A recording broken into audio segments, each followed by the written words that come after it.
Alright, what is up YouTube? SportsLog98 here, back with another NBA season outlook. This video is the Brooklyn Nets, who are 7-19, sit at 14th in the Eastern Conference, coached by Kenny Atkinson, and the Nets' problems. If I were to sit here and tell you everything wrong with the Brooklyn Nets, we'd be here forever. So, the Brooklyn Nets are a poor-run organization who really fucking shit themselves when they traded when they did the Paul Pierce Kevin Garnett trade a while back. Everybody thought they were gonna be a super team, and they were super nothing. Payroll wise, they're also in a extremely bad situation. They're currently paying Darren Williams $5 million to not even be on their team. They're currently paying Grievous Vasquez another $4 million to not even be on their team. So right there, you have $9 million for two players who aren't doing shit for you this year. $9 million. That could go to acquiring a bench asset, rookie contracts, maybe adding a little more money to a superstar's contract. Not like anybody wants to come play in Brooklyn, but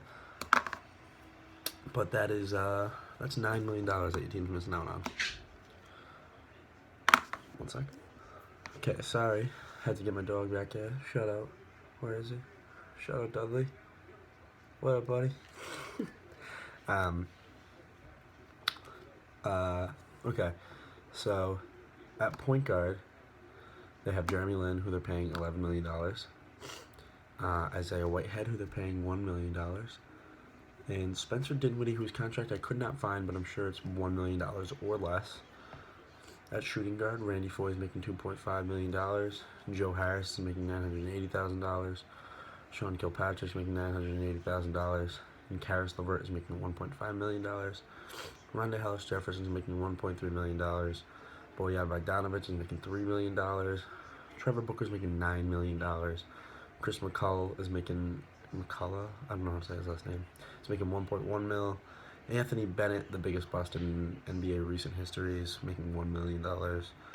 Brook Lopez is making $21 million. Luis Scola makes $5 million, which is reasonable, and Justin Hamilton makes $3 million. I don't hate any of the contracts on here. The only one that I could point to that I would hate is Jeremy Lin at $11 million, but that's just the age of what the contracts are like these days, so that's no different from what players are getting. I know I say that a lot, but $11 million is a lot of money for them to pay a mediocre point guard, but that's what kind of money mediocre point guards get. I mean, Matthew Dellavedova just got a shit ton of money from Milwaukee, and he's the third best point guard in Cleveland last year. So that's just the age of salary cap that we are in. Brooklyn really screwed up the whole draft pick thing, giving them to Boston in the trade, and they're not going to be able to stockpile the assets that they need to truly rebuild this team. So what I took the liberty of doing was rebuilding for them.